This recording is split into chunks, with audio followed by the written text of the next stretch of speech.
परमेश्वर को महिमा मिले। प्रभु यीशु मसीह के नाम में आप सभी को मेरा प्यार भरा नमस्कार। प्रेरितों का काम 4 अध्याय उसका 32 पद। विश्वास करने वालों की मंडली एक चित्त और एक मन की थी। परमेश्वर इस जगत में केवल 2 संस्थाएं बनाए हैं। पहला संस्था यह है हमारा परिवार। उत्पत्ति का पुस्तक में हम ऐसा पढ़ते हैं, आदम का अकेला रहना अच्छा नहीं, ये परमेश्वर को लगा। इसलिए परमेश्वर ने उसके अंदर से ही एक स्त्री को बनाकर उसके साथ जोड़कर परिवार बना दिया। तो परिवार परमेश्वर ने बनाया है इस जगत में। और दूसरी संस्था परमेश्वर ने जो इस जगत में बनाया है वो अपना परिवार या परमेश्वर के मंडली, उसके पुत्र प्रभु यीशु मसीह के द्वारा, प्रभु यीशु मसीह के अंदर से ही निकालकर फिर से प्रभु यीशु मसीह का देह में ही जोड़कर बनाया हुआ परमेश्वर का कलीसिया। प्रभु यीशु मसीह ने ऐसे कहा, मैं अपना कलीसिया बनाऊंगा और अधोलोक के फाटक उस पर प्रबल नहीं होंगे। तो परमेश्वर का मंडली है जो दूसरे संस्था परमेश्वर ने इस जगत में बनाया है। और पहली सदी का ये मंडली, इसका एक बहुत बड़ी विशेषता थी, यहां पर जो वर्णन कर रहे हैं, विश्वास करने वालों की मंडली एक चित्त और एक मन की थी। इस मंडली में शामिल होने के लिए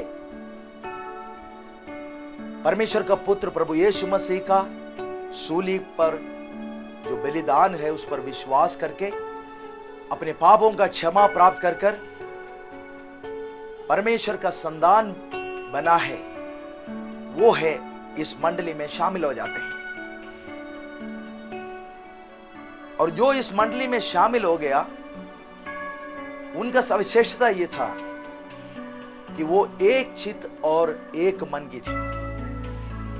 और परमेश्वर का नियम यह है, जहां पर एक चित्त और एक मन होकर जब उसका मंडली प्रार्थना करते हैं, कार्य करते हैं, तो वहां पर उस मंडली को विजय प्राप्त होता है। पराजित होने के लिए नहीं है, परमेश्वर ने अपने मंडली को इस जगत में ठहराया है। परमेश्वर सामर्थी है, उसका वचन सामर्थी है, उसका पवित्र आत्मा सामर्थी है, और उसी तरह उसके चुने हुए लोगों का मंडली, परमेश्वर का कलीसिया भी सामर्थी होकर इस धरती में रहने के लिए है। परमेश्वर ने इस मंडली को ठहराया है। जब एक चित्त होकर, एकजुट होकर, एक मन होकर जब परमेश्वर का जन कार्य किया, तो उन्हें विजय मिला हुआ एक अच्छा दृष्टांत हमें निर्गमन का पुस्तक 17 अध्याय में पढ़ने के लिए मिलता है। परमेश्वर का जन मिस्र देश से निकलकर जब कनान देश के लिए मरुस्थल से होकर जब जा रहे थे, उस समय अमालेक जो उस वहां पर बसे हुए एक देश है, जिनके पास सेना है, जिनके पास हथियारे हैं, जिनके पास युद्ध करने का शिक्षा प्राप्त किए हुए लोग हैं, और उसका एक राजा है, और पूरा संविधान के साथ चलता हुआ एक देश जो युद्ध लड़ सकते हैं अपनी ताकत से, ऐसा एक देश परमेश्वर के जनों के विरुद्ध में आ गया उनसे लड़ने के लिए। और मिस्र देश से निकलकर कनान देश के लिए जाता हुआ परमेश्वर के जन के पास ना कोई शिक्षा प्राप्त किए हुए युद्ध करने वाले थे, ना कोई युद्ध करने का हथियार थे, और केवल उनके पास उनका परमेश्वर और उनका परमेश्वर का दिया हुआ बातें और परमेश्वर पर जो विश्वास है, वो बातें थे जो उनके पास है। परमेश्वर के जनों को अगुवाई कर कर ले जाता हुआ परमेश्वर का ठहराया हुआ अगुवा मूसा ये जान लिया कि परमेश्वर के साथ मिलकर कैसे युद्ध लड़ेंगे। इसलिए परमेश्वर का दास मूसा ने अपने टहलुआ यहोशू से कहा, तुम कुछ अपना अनुचरों को लेकर जो सेना हमारे विरुद्ध में आ रहे हैं, अमालेक का सेना, उसका सामना करना, और मैं परमेश्वर का लाठी लेकर पर्वत पर खड़ा हो जाऊंगा। जैसे सुबह का समय में युद्ध आरंभ हो गया तो यहोशू अपने अनुचरों को लेकर शत्रु सेना का सामना करने के लिए पहुंच गया। और परमेश्वर का दास मूसा जैसे परमेश्वर से अगुवाई पाया, वैसे ही परमेश्वर का लाठी लेकर पर्वत पर खड़ा हो गया और अपने दोनों हाथों को स्वर्ग की तरफ उठाया। और मूसा का मदद करने के लिए हारून और हूर, ये दोनों लोग भी मूसा के साथ वहां पर पर्वत पर खड़े हो गए। और हारून और हूर ने इस बात को देखा, कभी परमेश्वर का जन हार रहे हैं, कभी प्रबल हो रहे हैं। और जब उन्होंने ध्यान से देखा तो उन्हें समझ में आ गया, जब जब मूसा का हाथ उठा रहा उस समय में यहोशू अमालेक के सेना के ऊपर प्रबल हो रहा था। और जब जब मूसा का हाथ थक कर नीचे हो गया तो उस समय में यहोशू और उसका साथिया हार रहे थे। हारने का कारण उन्हें समझ में आ गया, ना यहोशू का हाथ का बल का कमी है, या वो वहां पर जो सामना कर रहे हैं उसमें कोई कमी है, ये नहीं, बल्कि परमेश्वर का दास मूसा का हाथ जब थक जाता है तब है परमेश्वर का जन हारता है। इस बात को उन्हें समझ में आ गया। इसलिए उन दोनों ने एक काम किया कि मूसा का हाथ उठा रहे, वो नीचे को ना आए, उसके लिए उन्होंने एक पत्थर लेके आया और मूसा को उस पत्थर पर बिठाया। और उसके बाद एक बाएं और एक दाहिने खड़ा होकर हारून और हूर ने मूसा का हाथों को ऊपर करके रखा। और शाम तक जब ऐसा मूसा का हाथ उठा रहा, यहोशू और उसके साथिया ने अमालेक से लड़कर जीत गया। तो यहां पर 4 लोगों को हम देखते हैं, एक मूसा और मूसा के साथ में आकर मदद करने के लिए आया हुआ हारून और हूर, और यहोशू और उसके कुछ साथिया। जब ये 4 लोग एक चित्त होकर, एक मन होकर काम किया तो परमेश्वर ने शत्रु के ऊपर विजय दे दिया। मूसा का हाथ जब थक जाता था, उस हाथ को उठाकर खड़ा करने के लिए हारून और हूर तैयार हो गए। और मूसा का आज्ञा का पालन करने के लिए यहोशू अपने साथियों के साथ शत्रु सेना का सामना किया। यहां पर इन चारों ने एक दूसरे को दोष नहीं दिया। जब यहोशू हार रहा था कई समय पर, तो मूसा को दोष देकर वो लड़ाई छोड़कर चला नहीं गया। या हारून और हूर पराजय का कारण कुछ और है, इसलिए चलो हम यहोशू का हाथ बढ़ाते हैं, ऐसा करके नहीं गया। हारून और हूर ने यह ढूंढ लिया कि पराजय का कारण क्या है, और जहां पर मूसा का साथ देना चाहिए वहां पर मूसा का साथ दिया, वो यहोशू का साथ देने के लिए नहीं गया। जब ये चारों लोग मिलकर एक चित्त होकर, एक मन होकर जब इस युद्ध को लड़ा तो परमेश्वर ने उन्हें विजय दे दिया। और इन 4 लोगों को भी परमेश्वर भूला नहीं। हम देखते हैं मूसा जैसा एक अगुवा इस धरती में पैदा नहीं हुआ है। केवल मूसा ऐसा एक अगुवा है, परमेश्वर के सहायता से 40 वर्ष तक परमेश्वर के जनों को चलाया।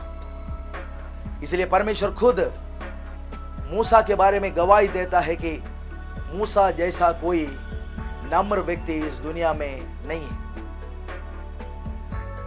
मूसा के हाथ में परमेश्वर अपना व्यवस्था देने के लिए तैयार हो गया। ऐसा अगुवा पाया गया हो कि परमेश्वर अपना हृदय की बातें उससे बांटा और परमेश्वर ने अपनी व्यवस्था मूसा के हाथ में पकड़ा दिया।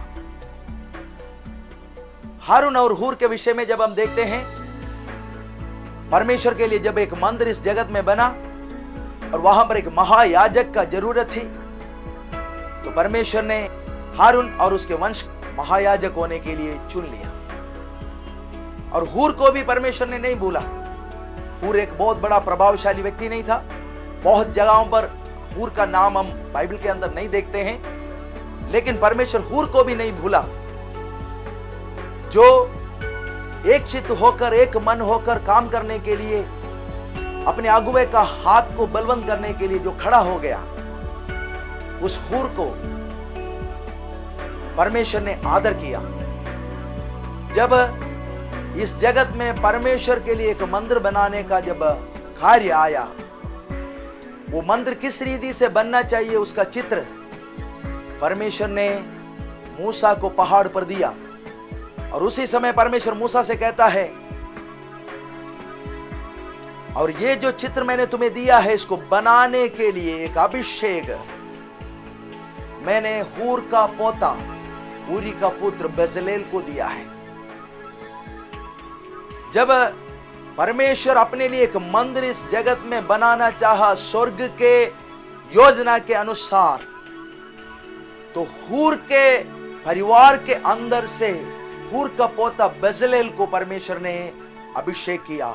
हूर को परमेश्वर भूला नहीं, क्योंकि हूर अपने अगुवे का हाथ बढ़ाया था।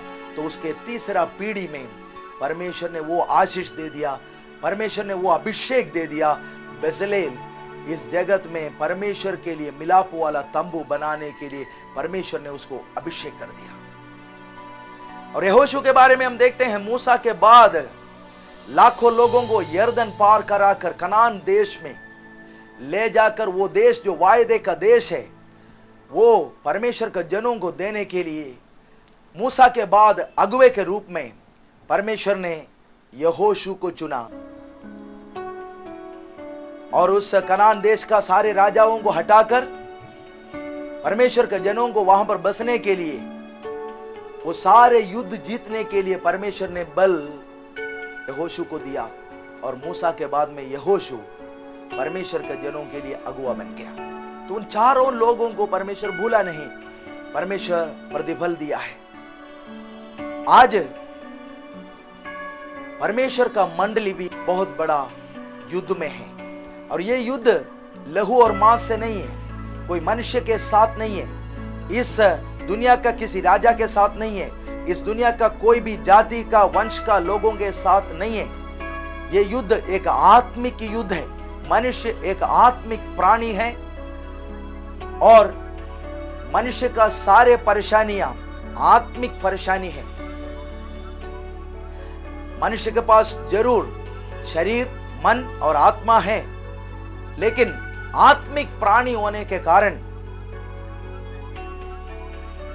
हर एक समस्या जो मनुष्य के जीवन के अंदर है, वो आत्मिक समस्या है।